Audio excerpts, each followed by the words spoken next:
Tie Chennai மற்றும் axis இன்வெஸ்ட்மெண்ட்ஸின் சார்பாக அனைவருக்கும் வணக்கம். 2021 வருஷம் அக்டோபர் மாதம் 8ஆம் நாள் டாடா நிறுவனத்தோட வரலாற்றில் மறக்க முடியாத நாள். 68 வருஷங்கள் கழித்து ஏர் இண்டியா திரும்ப டாடா நிறுவனத்திடமே திரும்பி வந்த நாள். இது ஏன் இவ்வளவு முக்கியம்னு நமக்கு தோணலாம்.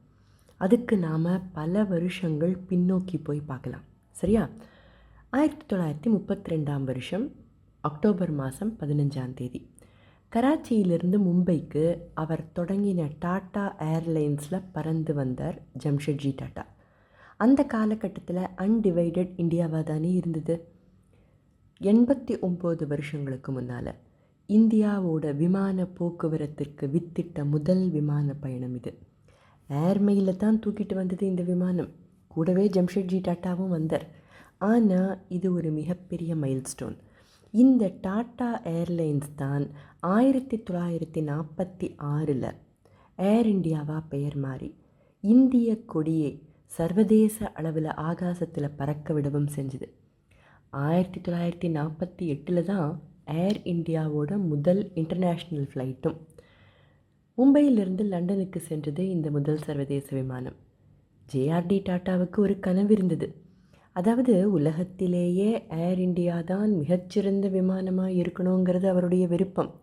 இதுக்கு ஏகப்பட்ட சர்வதேச விமான நிறுவனங்கள் நிறைய அப்பவும் இருக்க தான் செஞ்சுது.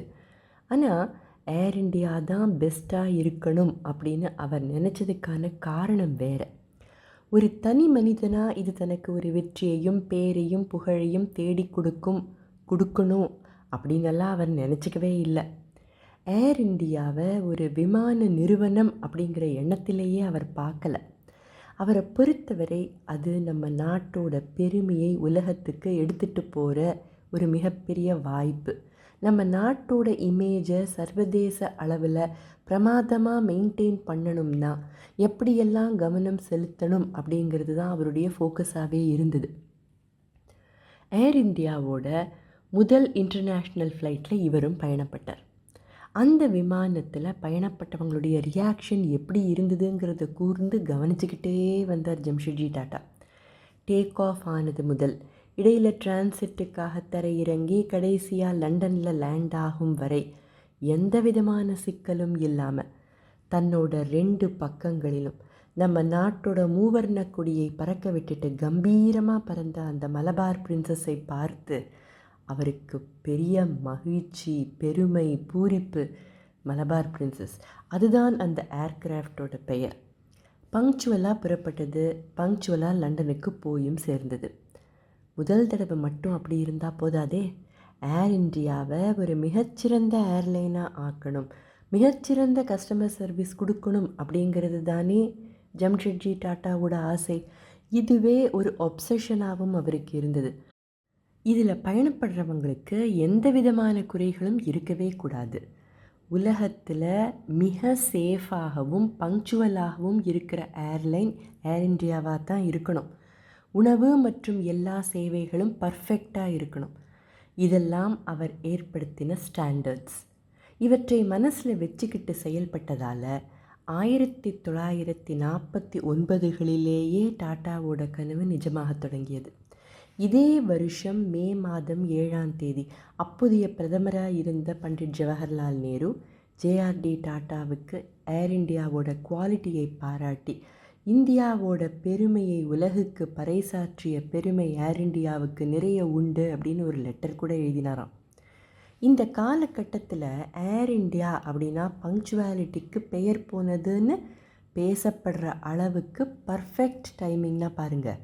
ஜெனீவா மேலே ஏர் இண்டியா பறந்து போனால் அங்கே இருக்கிறவங்க தங்களுடைய கடிகாரத்தில் டைமை கரெக்டாக செட் பண்ணிப்பாங்களாம். அப்படிப்பட்ட பங்க்சுவாலிட்டி.